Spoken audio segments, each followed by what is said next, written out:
Kenapa Tun M tak saman Musa Hitam 150 juta ringgit? Ingat lagi tak dakwaan Tun Musa Hitam pada 27 Mac 2014 bahawa Tun Dr. Mahathir Mohamad berada di Kuala Lumpur ketika peristiwa memali, sedangkan rakyat disajikan berita semasa kejadian memali Perdana Menteri ketika itu tiada di dalam negara, iaitu berada di China. Musa Hitam dipersalahkan dengan peristiwa memali tersebut. Namun, beliau mendedahkan salah satu rahsia peristiwa memali berdarah bahawa Tun Dr. Mahathir berada di Malaysia ketika pasukan polis membunuh Ibrahim Libya dan pengikutnya dalam satu pertembungan pada tahun 1985. Kata Musa Hitam, beliau tidak mengambil alih operasi sebagai Menteri Dalam Negeri kerana Tun Dr. Mahathir Mohamad berada di Kuala Lumpur, bukannya China sebagaimana yang diberitakan sebelum ini. Selepas hampir 30 tahun peristiwa memali berlaku, bekas Timbalan Perdana Menteri Musa Hitam yang juga Menteri Keselamatan Dalam Negeri ketika itu mendedahkan rahsia tersebut.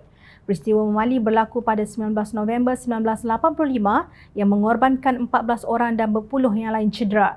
Musa mendedahkan perkara tersebut dalam diskusi politik Malaysia dulu dan sekarang, anjuran Kerajaan Negeri Kelantan yang diadakan di Kota Baru pada malam 27 Mac 2014.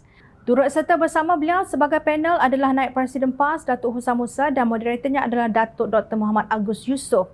Menjawab soalan Agus berhubung keberadaan Tun Dr. Mahathir ketika itu, Musa berkata, 2-3 hari selepas kejadian itu pun dia berada di Kuala Lumpur.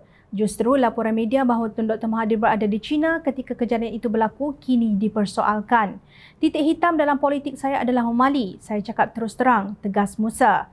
Pendedahan Musa itu membawa pengertian wujud persoalan besar berhubung integriti Tun Dr. Mahathir Mohamad sebagai Perdana Menteri Malaysia. Bagaimanapun, pada sekitar Ogos 2017, Tun Dr. Mahathir dalam satu sidang media menyalahkan amanat Hadi sebagai punca terjadinya peristiwa memali. Katanya Presiden PAS Tan Sri Abdul Hadi Awang dalam amanat itu menggalakkan pengikutnya mati syahid dengan membunuh orang Islam lain kerana mereka bukan Islam sebenarnya. Ajaran Hadi kita kafirkan mereka dan bunuh mereka. Dengan itu berlakulah memali, kata Tun Dr. Mahathir. Hari ini Tun Dr. Mahathir dan Abdul Hadi bekerjasama kononnya untuk memperjuang nasib orang Melayu yang tergugat menerusi proklamasi Melayu. Abdul Hadi ketika menjustifikasi tindakannya secara keseluruhannya menuding jari kepada DAP dan Pakatan Harapan. Katanya Pakatan Harapan yang menjadi gabungan terbesar dalam kerajaan sekarang dengan dominasi DAP berjaya mendapat sokongan Melayu yang berpecah belah. Beliau juga mendakwa UMNO tidak mampu melakukan apa-apa perubahan sehingga menyebabkan mereka juga berpecah. Sebahagiannya sedia bersama DAP yang ekstrim terhadap Islam, Melayu dan tanpa peduli terhadap perlembagaan persekutuan sehinggakan mereka menunjukkan sikap melampau menentang syariat Islam yang menjadi hak penganut Islam dalam perlembagaan persekutuan. Yang bertempur dalam peristiwa berdarah memali Melayu, orang awam yang terbunuh Melayu, polis juga Melayu. Perdana Menteri ketika itu Melayu, pemimpin yang mempromosi amanat Hadi juga Melayu. Tiba-tiba DAP dipersalahkan.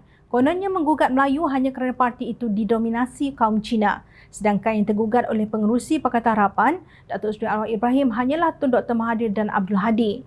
Pengerusi Pakatan Harapan itu disaman sebanyak 150 juta ringgit oleh Tun Dr. Mahathir, kononnya membuat kenyataan tidak benar dan tidak berasas dengan niat untuk menimbulkan persepsi negatif terhadap beliau.